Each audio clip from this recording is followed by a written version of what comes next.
मस्साजोग येथील सरपंच संतोष देशमुख यांच्या हत्येच्या व्हिडिओने आणि फोटोने संपूर्ण महाराष्ट्र हादरून गेला आहे। मंगळवारी सोलापूरच्या खासदार प्रणिती शिंदे यांनी प्रसार माध्यमांना माहिती देताना धनंजय मुंडे यांनी पूर्वीच राजीनामा द्यायला हवा होता। संतोष देशमुख यांची अतिशय क्रूरपणे हत्या झाली आहे, त्यामुळे धनंजय मुंडे यांना या प्रकरणात आरोपी करावे असे त्यांनी यावेळी सांगितले। महाराष्ट्रातील सरकार हे सत्तेसाठी हापापलेले सरकार आहे।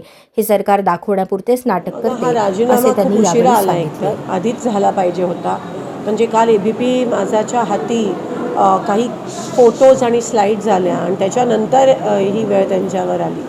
ही अतिशय क्रूर पद्धतीत हत्या करण्यात आली। आम्ही सगळे गेलेलो त्या ठिकाणी, त्यांच्या मुलीचं पूर्ण ऐकलं, त्यांच्या पत्नीचं ऐकलं, भावाचं ऐकलं आणि खरं तर त्याच वेळेस तो राजीनामा झाला पाहिजे होता। पण अतिशय निगरगट्ट अशी हे सरकार आहे आणि जे आपण बघतोय व्हिडिओ काढून कोणातरी दाखवला जातोय, तर ते नेमके कोण होते ज्यांना दाखवला गेला तो व्हिडिओ आणि कोणाच्या ऑर्डरनी ते करण्यात आलं।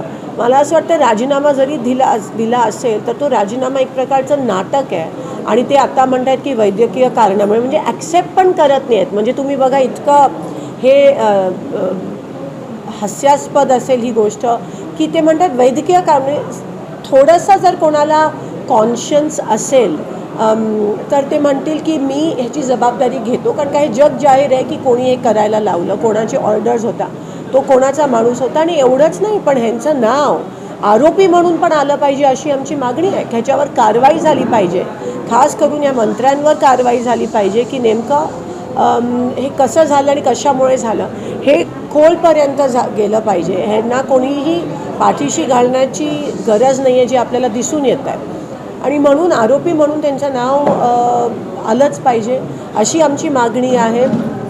जबाबदारी, नैतिक जबाबदारी घेऊन तो राजीनामा झाला पाहिजे होता आणि आरोपी म्हणून त्यांचं नाव येणं हे गरजेचं आहे।